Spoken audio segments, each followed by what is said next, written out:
ঘুরতে শুরু করেছে চাকা। ভাই কিন্তু খুবই সুন্দরভাবে শক্ত করে ধরে দাঁড়িয়ে আছে।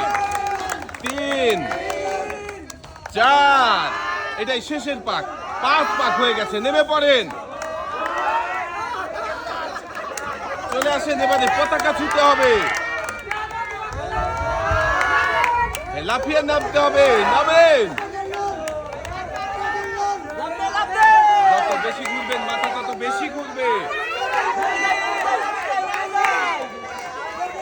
নামার জন্য প্রস্তুতি নিয়েছে, কখন যেন লাফিয়ে নেমে পড়বে দেখি।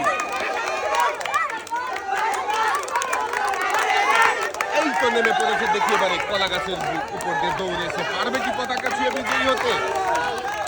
দর্শক বন্ধুরা দেখতে থাকেন। ভাইয়ের খেলা দেখে কিন্তু সবাই আনন্দ করছে। দেখে আনন্দ ঘন পরিবেশে কি হবে?